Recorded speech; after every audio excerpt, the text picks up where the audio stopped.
banyak terjadi tindakan kekerasan seksual itu justru di lingkungan pendidikan, entah itu di lingkungan pendidikan formal, konvensional, sekolah ataupun di lingkungan pendidikan keagamaan yang seharusnya moral benar-benar bisa terjaga gitu. Tapi justru itu terjadi di dunia pendidikan seperti itu. Saya mengikuti ini ingin menyimak, mudah-mudahan juga bisa menambah wawasan dan ilmu saya gitu ya. Dan tentunya mendapat manfaat bagaimana gitu menanggulangi ini semua. Mudah-mudahan ini bisa bermanfaat buat saya. Setidaknya saya bisa menyampaikan di lingkungan terkecil, lingkungan saya sendiri dalam hal ini keluarga ya, keluarga tentunya itu kan bisa mengedukasi anak-anak saya bagaimana menanggulangi radikalisme dan kekerasan seksual ini. Mungkin itu aja sambutan dari saya. Mudah-mudahan ada manfaat mengikuti webinar ini dan kita bisa belajar bersama-sama. Terima kasih atas kesempatan dan waktunya untuk memberikan sambutan untuk saya. Assalamualaikum warahmatullahi wabarakatuh. Waalaikumsalam warahmatullahi wabarakatuh. Terima kasih Kang sudah memberikan sambutannya. Alhamdulillah sambutan sudah beres, cuman moderatornya ini belum masuk karena masih sholat dulu. Mungkin pembukaan saja dulu ya Kang ya dari saya ya sebagai MC gitu. Alhamdulillahirabbil alamin, malam ini banyak sekali siswa yang masuk Kang, yang ikut berpartisipasi di malam ini dalam acara diskusi pendidikan ini. Mudah-mudahan ini menjadi suatu pembekalan pengetahuan bagi anak-anak kita di sekolah tentang kekerasan yang terjadi di sekolah. Selanjutnya mungkin langsung saja ya Kang ya, sambil nanti menunggu moderatornya tiba gitu. Kita mulai saja dari pembicara pertama ya Kang. Pembicara pertama dari Pembicara pertama yaitu Kang Agung Firmansyah dari Yayasan Graisena yang akan mengangkat tema atau mengangkat judulnya mitigasi kekerasan seksual dan gender. Adik-adik semua mungkin ingin tahu ya Kang, apa sih yang dimaksud dengan mitigasi kekerasan seksual dan apa itu gender, kemudian relevansinya atau sekolah dan sebagainya.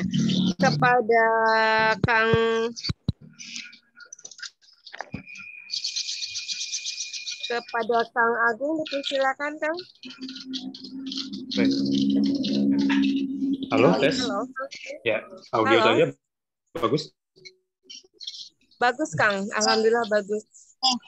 Assalamualaikum warahmatullahi wabarakatuh. Waalaikumsalam warahmatullahi wabarakatuh. Selamat malam teman-teman.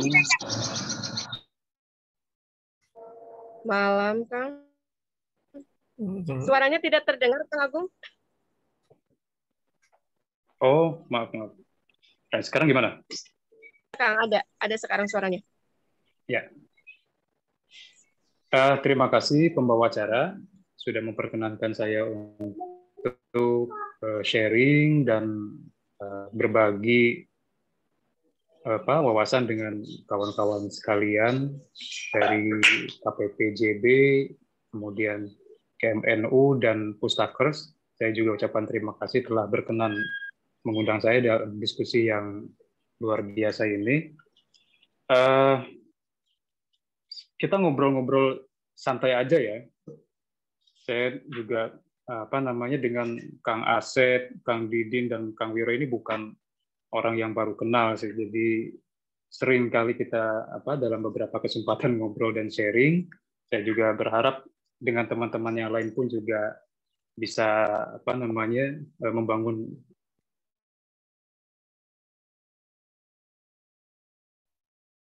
untuk berbagi di dalam kesempatan ini. Ini topik yang saat ini memang sedang banyak dibicarakan oleh orang. Saya bersyukur sekali karena memang isu ini atau kasus-kasus yang berkaitan dengan kekerasan seksual ini adalah kasus-kasus yang perlu disuarakan oleh banyak orang. Kita ingat beberapa waktu yang lalu terkait kasus ini ya, yang menimpa seorang mahasiswi kemudian sampai mengakhiri hidupnya karena mendapat perlakuan kekerasan seksual dalam waktu yang cukup lama sehingga mengakibatkan depresi dan akhirnya memilih untuk mengakhiri hidup. Itu menandakan bahwa korban-korban kekerasan seksual itu kebanyakan dalam situasinya itu tidak beruntung untuk mendapatkan keadilan. Dalam laporan beberapa media massa pernah juga diungkapkan bahwa sebetulnya ia telah sempat melaporkannya kepada pihak yang berwajib, tapi tidak digubris, jangankan ditindaklanjuti, diadili pelakunya, digubris pun juga tidak. Nah, ini kan sesuatu yang sangat miris sekali, gitu. Dan ternyata secara data kasus-kasus demikian itu tidak sedikit terjadi, gitu. Banyak sekali terjadi. Tahun 2020 tercatat sebanyak 299 kasus kekerasan seksual yang terjadi di Indonesia. Ini lebih rendah dari tahun sebelumnya, tahun 2019, yang mencapai 431.000 kasus di Indonesia. Meskipun menurun, tetapi kita tidak dapat menganggap enteng hal tersebut karena angkanya tinggi, ratusan ribu kasus. Artinya ada ratusan ribu korban yang terluka secara fisik maupun mental, dan juga ratusan ribu pelaku yang kita belum dapat data sih, apakah mereka kemudian diadili atau tidak. Paling tidak kita bisa merujuk ke data yang disiarkan oleh Kemenristek-Dikti mengenai kasus kekerasan seksual ini. Di lingkungan kampus itu terjadi sebanyak 27% kasus kekerasan seksual dari total kasus kekerasan seksual yang terjadi di Indonesia. 27% itu terjadi di kampus. 77%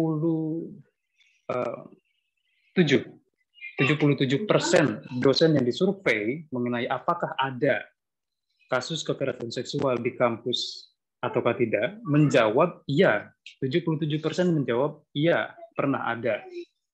Artinya ini bukan sesuatu yang baru, juga bukan sesuatu yang aneh. Dalam arti ternyata setiap hari mungkin ya, setiap hari atau bisa kita katakan sepanjang tahun itu terjadi kasus kekerasan seksual di lingkungan pendidikan ataupun di tempat yang lain. Gitu.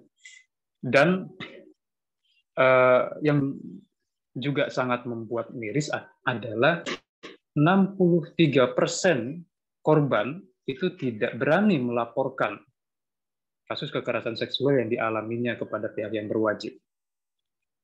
Ini perlu kita cek juga kenapa mereka tidak melaporkan. Apakah karena distrust terhadap penegakan hukum kah?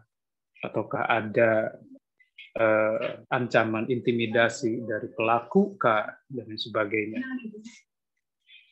Namun demikian, kita akan maaf ada distraksi ya. Enggak ada. Ya. Namun demikian, hal ini tidak berdiri sendiri. Gitu. Kenapa? Kasus-kasus kekerasan seksual sepanjang tahun selalu tinggi, itu tidak berdiri sendiri. Banyak faktor yang melatar belakanginya, entah dari penegakan hukum, budaya, sosial, dan juga pengamanan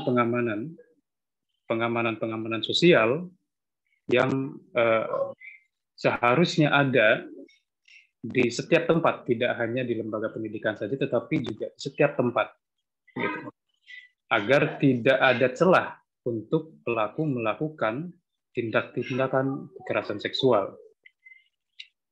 Betul apa yang dikatakan oleh Mas Wiro pada awal pembukaan tadi, sambutan, bahwa kerap kali kekerasan seksual itu terjadi karena ketimpangan relasi kuasa antara pelaku dengan korban. Entah misalnya pelaku memiliki jabatan yang lebih tinggi dari korban, seperti kasus yang di komisi beberapa waktu lalu marak dibicarakan orang ya. Kang, nggak apa-apa. Kemudian juga nggak apa-apa ya. Barangkali ada ketersinggungan gitu. Ya kayak semacam kasus KPI kemarin itu. Kemudian juga relasi antara kekasih yang itu juga sebetulnya didominasi atau memiliki perasaan dominan karena ada jabatan yang dia yang dia miliki, begitu, sehingga merasa bisa mengintimidasi korban, gitu kan? Seperti kasusnya almarhumah NW itu. Nah, ini juga menjadi sinyal bahwa pengamanan tersebut haruslah hadir di setiap institusi. Sebab ternyata kalau kita perhatikan kasus yang awal tadi, itu kan sebetulnya komisi yang bertugas untuk menegakkan moralitas, gitu ya, katakanlah demikian, gitu. Tapi kok bagaimana hal itu bisa terjadi? Sama seperti kita menanyakan di pesantren itu, secara fakta dia di sana diajarkan soal moralitas, soal norma, tetapi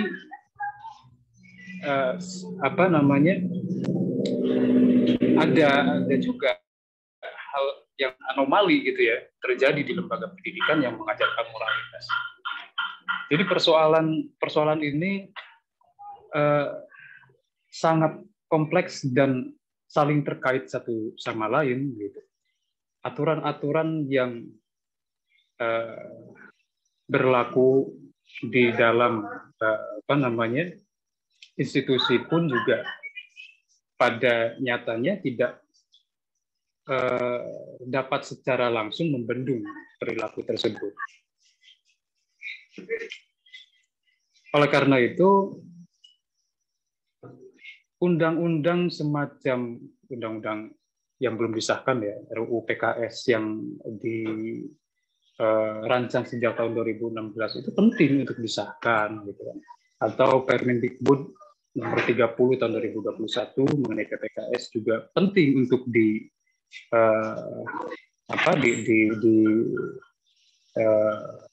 dilaksanakan, begitu. Sebab perlindungan hukum itu menjadi salah satu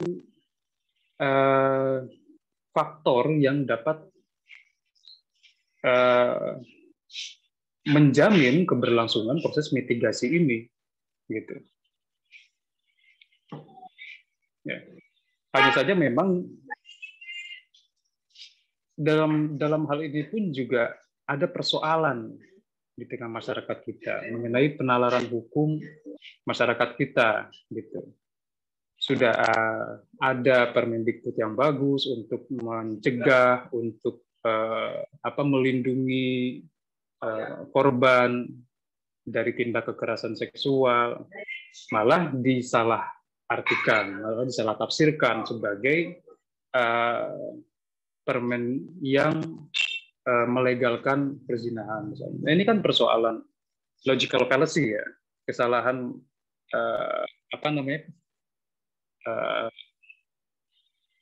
salah tafsir dari itu. Sementara nalar hukum itu kan sebetulnya bisa dijelaskan secara hukum pula gitu ya.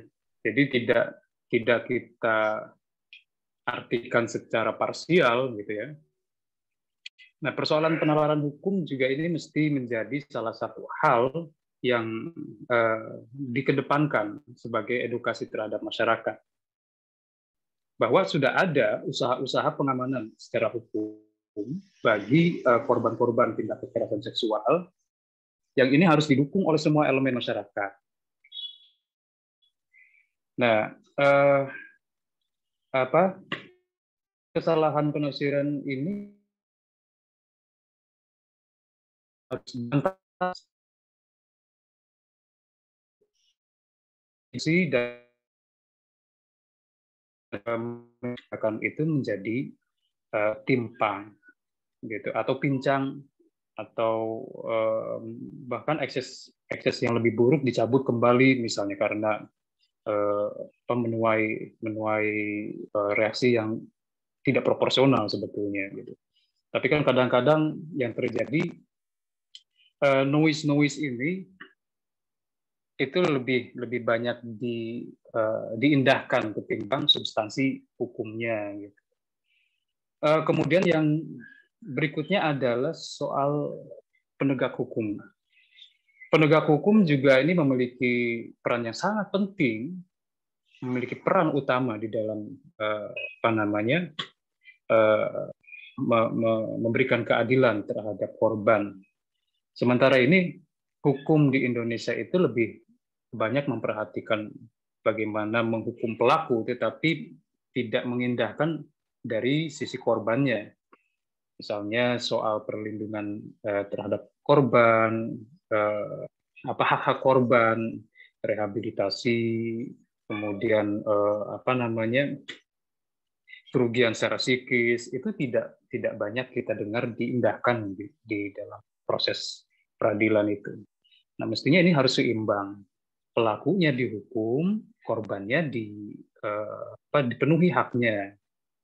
Tentunya kan korban banyak mengalami kerugian baik secara fisik, secara psikis, secara mental, secara sosial dan sebagainya. Itu harus dipulihkan semua itu. Jadi ada keseimbangan yang dinamakan dengan keadilannya ya ketika hal itu sudah terpenuhi.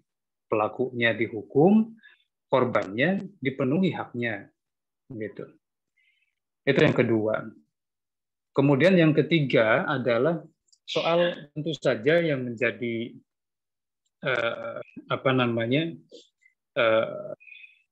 poin penting dalam pencegahan adalah edukasi. Edukasi ini sesungguhnya harus dilaksanakan sejak dini sekali, sejak dini. Edukasi yang dimaksud adalah memperkenalkan kepada anak-anak kita tentang apa itu kekerasan seksual, apa itu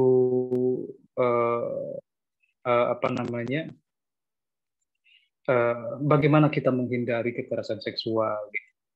Dan ini harus diajarkan tidak hanya kepada anak perempuan saja, tetapi juga harus diajarkan kepada anak-anak laki-laki. Terhadap anak-anak perempuan, misalnya, sedari dini diajarkan untuk menghindari orang yang menyentuh dia atau organ-organ vital dia, misalnya di bagian dada, bagian bibir. Kalau misalnya ada orang yang mencium, hatta sampai orang-orang terdekat di keluarganya. Karena kan pelaku kekerasan seksual atau pelaku pencabulan itu kan tidak hanya orang asing saja. Tidak menutup kemungkinan orang-orang dekat, kerabat atau siapa gitu yang juga dapat berpotensi melakukan itu. Maka diajarkan sejak dini untuk melarang siapapun menyentuh organ-organ vitalnya. Gitu. Terhadap anak laki-laki pun juga sama, harus diajarkan sejak dini agar tidak dan jangan tidak melakukan sentuhan kontak fisik terhadap organ vital jenisnya. Juga jangan sampai mengizinkan orang lain untuk menyentuh alat-alat atau anggota badan yang vital pada dirinya gitu. Itu juga harus diajarkan dan dibiasakan sejak dini. Itu di level pendidikan usia dininya. Level remajanya tentu saja diperkenalkan tentang kekerasan seksual secara lebih komprehensif, dari modus, kemudian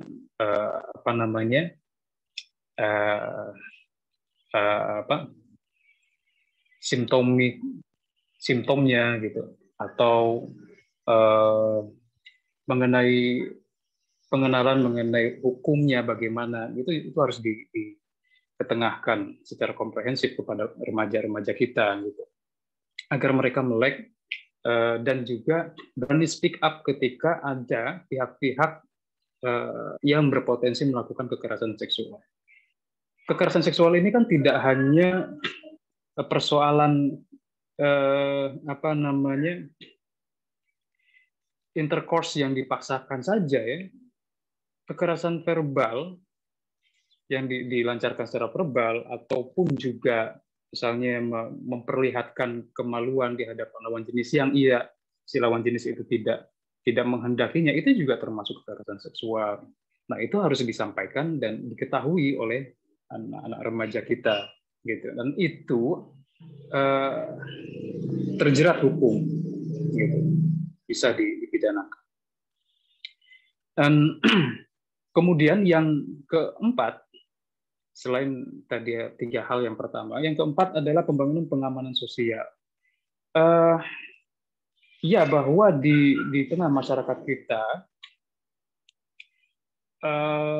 nuansa patriarkis itu masih sangat dominan, yang secara keliru ya, ini secara keliru. Saya tidak akan membahas soal budaya patriarkinya secara lebih lanjut, tetapi yang secara keliru mewajarkan tindakan laki-laki melecehkan perempuan ketika perempuan menggunakan busana tertentu gitu, yang dalam keumumannya dari perspektif laki-laki mengundang birahi bisa. Nah, hal-hal tadi itu, pikiran-pikiran yang semacam itu juga harus dienyahkan gitu dari kesadaran kolektif kita gitu. Itu tidak dibenarkan, pemikiran-pemikiran demikian itu tidak dibenarkan. Entah perempuan menggunakan apa, laki-laki tidak punya hak untuk melakukan pelecehan seksual gitu. Jangan kemudian ada ungkapan misalnya seperti laki-laki itu kayak kucing, kalau misalnya ada ikan nganggur ya dicaplok. Nah, itu ungkapan-ungkapan demikian itu sangat keliru dan tidak dibenarkan dari perspektif apapun gitu. Dan itu jangan sampai masih lestari di dalam kesadaran komunal kita gitu. Itu justru pemikiran-pemikiran yang merendahkan perempuan dan juga mewajarkan perilaku pelecehan seksual atau kekerasan seksual di lingkungan. Pengamanan sosial ini harus dibangun bersama-sama, semua elemen, semua masyarakat, ya, dan di unit terkecil, yakni di rumah tangga. Ya, tentunya diawali dengan edukasi kepada anak-anak kita sendiri, kemudian juga di dalam keluarga besar dan seterusnya. Gitu. Saya pikir di desa, ya, di unit desa ini sudah banyak kok kader-kader penggerak atau pekerja-pekerja sosial yang beroperasi di desa. Nah, itu kan bisa edukasi tersebut atau pengamanan sosial itu dikonstruk melalui penggerak-penggerak ini, gitu. Misalnya ibu-ibu PKK, ibu-ibu jemaah pengajian, kemudian juga pendamping sosial misalnya, kan sekarang banyak sekali. Nah itu jejaring-jejaring itu bisa sebetulnya digunakan untuk membangun pengamanan sosial sehingga perilaku pelecehan seksual itu tidak dibenarkan di dalam masyarakat. Kenapa demikian? Persoalan kesadaran komunal dengan masyarakat ini juga penting karena kerap kali kita temukan ada stigmatisasi terhadap korban gitu. Jadi korban itu sudah jatuh tertimpa tangga pula gitu. Sudahlah dia dirisak dan dirusak secara fisik dan psikis, ditambah dengan cibiran-cibiran dari masyarakat. Nah, itu kan bentuk kezaliman yang lain gitu. Sudahlah dia dizolimi pula oleh tatanan sosialnya. Nah, itu sangat kasihan sekali kan gitu. Maka pengamanan sosial ini penting dikonstruk secara bersama-sama gitu, sehingga pemikiran-pemikiran yang mendiskriminasi perempuan, yang merevictimasi perempuan itu tidak diberikan tempat hidup di tengah masyarakat. Begitu saja dulu yang bisa saya sampaikan. Mudah-mudahan ini bisa memantik teman-teman untuk kita berdiskusi lebih lanjut, karena kan di belakang saya ada banyak pemateri yang lain ya. Saya mohon maaf tidak menyiapkan file presentasi, karena saya sudah diizinkan untuk tidak membuat itu oleh Kang Wiro. Oke, saya kembalikan kepada pembawa acara. Terima kasih. Wassalamualaikum warahmatullahi wabarakatuh. Waalaikumsalam.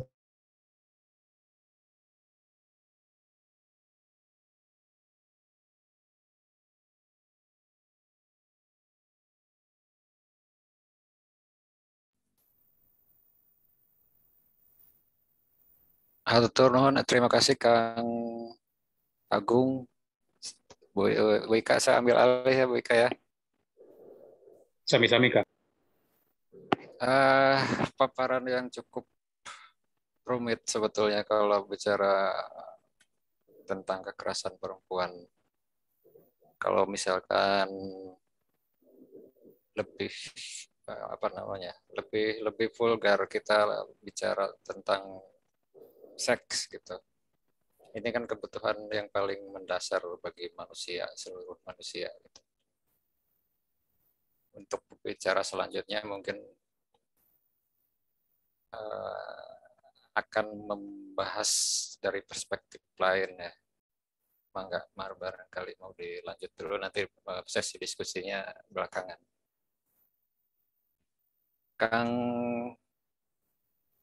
Siapa sekarang? Kang Din ya, dari GP Ansor.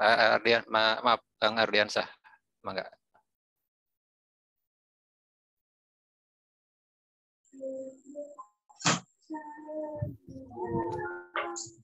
Moderator bisa ya, siap. Tampilkan peta saya. Boleh dikirim ininya kan? Oh, Pak Pra belum ini. Oh, udah mau Pak Pra. Udah siap.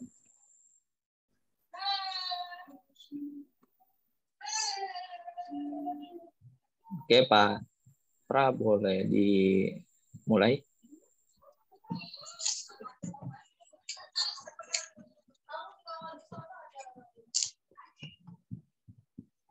Bisa di setel dari awal, cover di atas, paling atas.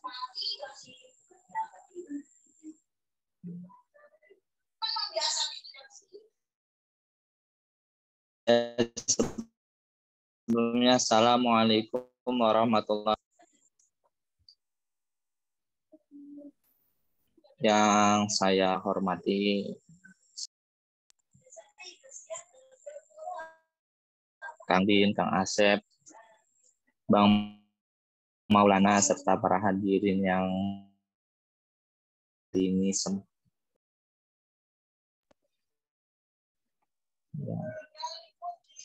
di mana kita akan membahas pencegahan radikalisme di sekolah. Ada beberapa faktor kenapa sih pencegahan radikalisme di sekolah itu kayak nggak berjalan aja gitu. Padahal pemerintah selalu berbicara tentang toleransi, kebinekaan, dan lain-lain. Boleh Pak Pra di setel ini saya.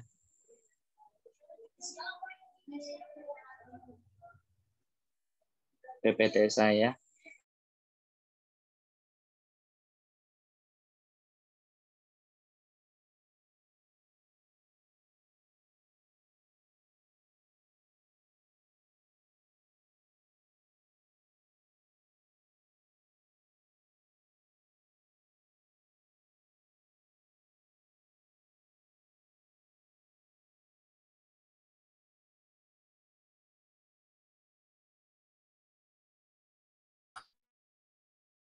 Oh, jaringannya jangan-jangan.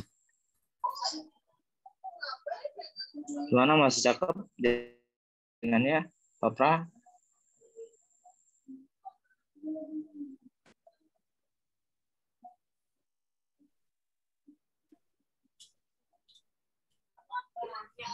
Mama itu enggak ya?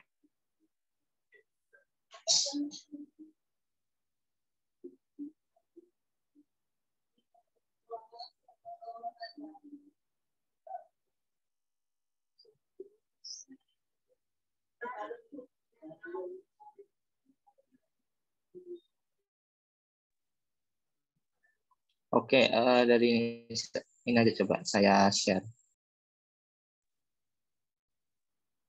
Apa ke host dulu ya? Kirim ke host.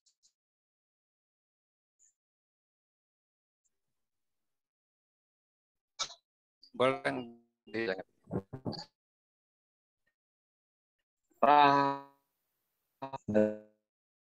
siap bentar Kang. Saya download dulu bentar.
Saya titik fokusnya kalau kita berbicara radikalisme bisa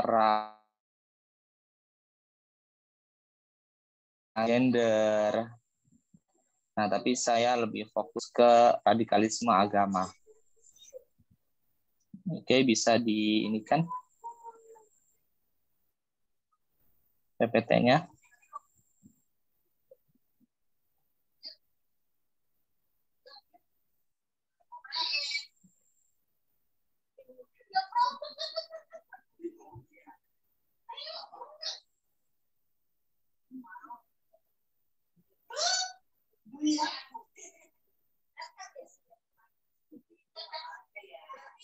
Apa bisa?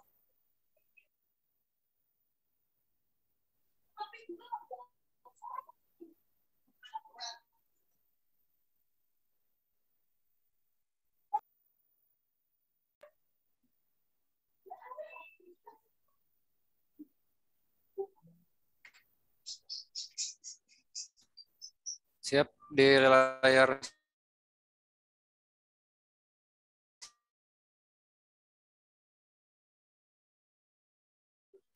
nggak bisa di. Oke, di sini ada daftar isi yang pertama adalah kebebasan beragama di Indonesia. Kemudian siswa sebagai objek tumbuhnya toleransi. Problem penerapan toleransi di sekolah yang pertama apa faktor guru, yang kedua adalah lingkungan, yang ketiga media sosial, kemudian bagaimana metode penelitian agama, modal awal penerapan toleransi serta refleksi kurikulum inklusif. Oke, next.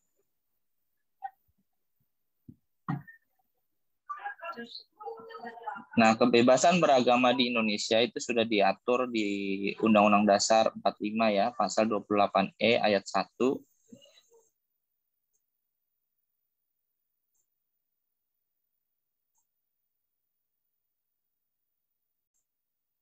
Dan pengajar, memilih pekerjaan, memilih kewarganegaraan, memilih tempat tinggal di wilayah negara dan meninggalkannya, serta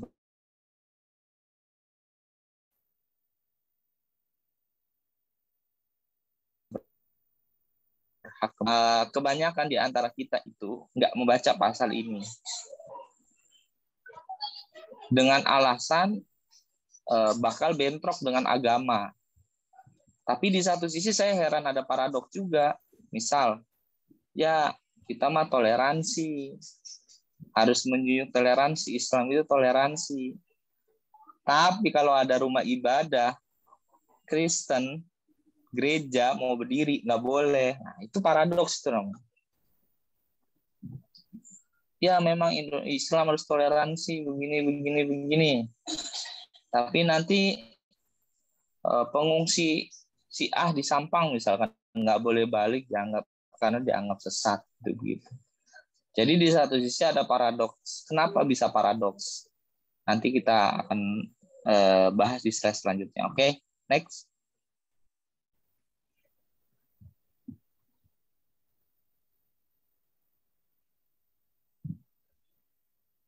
Next. Nah, jadi sebelumnya kelewatan. Kelewatan, Pak. Nah, ya. Jadi mengapa toleransi harus diajarkan di sekolah sejak dini? Karena siswa itu adalah orang yang tidak punya kepentingan. Pelajar itu nggak punya kepentingan apapun. Beda sama orang dewasa. Contoh, waktu pilpres lah, luar biasa apa lagi tuh media sosial. Tetangga sama di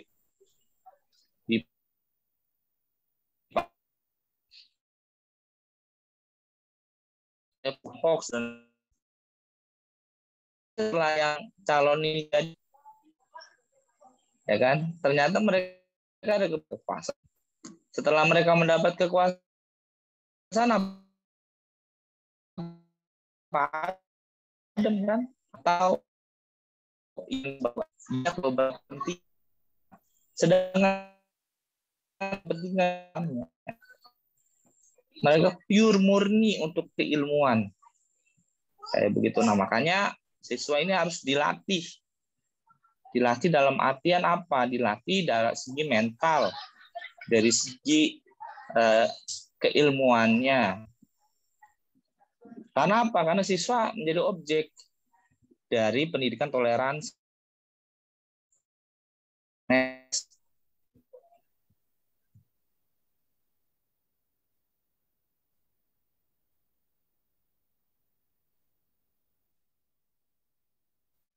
Pencegahan radikalisme di sekolah itu agak terhambat, tidak satu suara.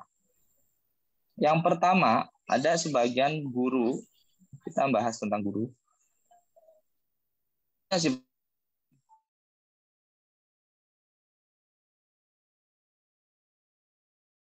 status. Jadi toleransi yang tumbuh karena status jabatan guru. Bukan karena mendasari agama lain, bukan. Karena memang itu sudah diinstruksikan dari dinas. yang di bawah naungan Kemendikbud maupun Kemenak, kalau dia melakukan tindakan radikalisme atau yang bertentangan dengan aturan dinas, maka dia bisa cabut guru yang pertama. Kemudian yang kedua adalah guru yang punya rasa toleran karena ia memilih dia. Mungkin ada beberapa isu guru tersebut belum dalami. Contoh ada isu tentang pluralisme, kemudian tentang sekularisme dan lain-lain. Nah, guru lebih baik dia karena dalami hal itu. Makanya dia lulus saja seperti itu. Ya, kemudian yang ketiga ada guru yang berargumen mengenai kelewatan Pak. Oke. Yang ketiga ada guru yang berargumen mengenai toleransi tetapi masih menganggap Islam diserang oleh pihak luar. Dan kita sebagai Islam punya kewajiban membelanya. Nah, ini beberapa guru ada yang seperti ini. Jadi ya merasa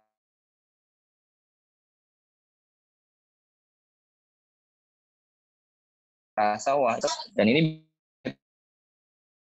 biasanya kalangan nasionalis menilai wah ini Islam yang radikal, kalangan kelompok yang membawa Islam wah ini guru yang benar-benar mempunyai rasa toleran karena mendalami isu-isu terkini dan aktif diskusi lintas sakit. Nah, apa ini bisa terbagi karena satu latar belakang pendidikan, yang kedua adalah lingkungannya, yang ketiga sumber referensi bacaan. Jadi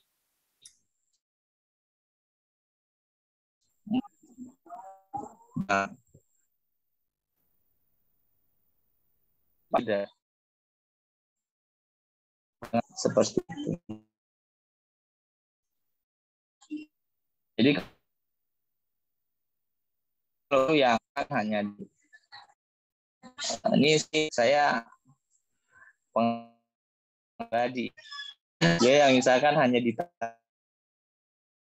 saja ada mahasiswa pergi ke gereja mungkin akan orang Islam. Nah, ya atau misalkan lingkungan sama yang Muslim sehari namanya sesama ya. Sumber yang caranya itu kan ini oleh rasa dan harmoni nya berbeda tentang agama. Oke, next.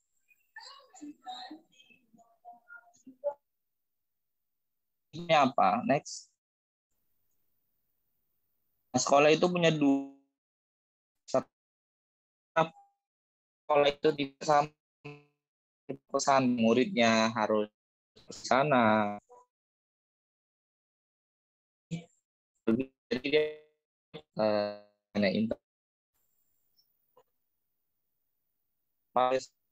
suara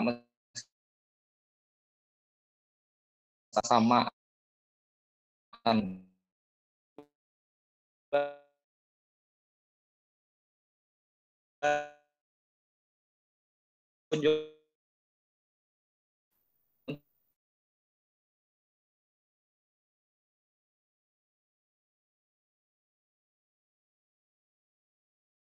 sedikit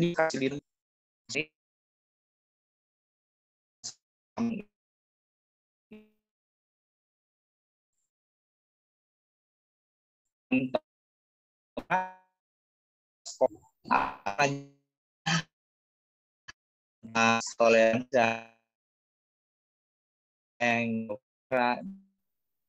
yang aneh kebetulan yang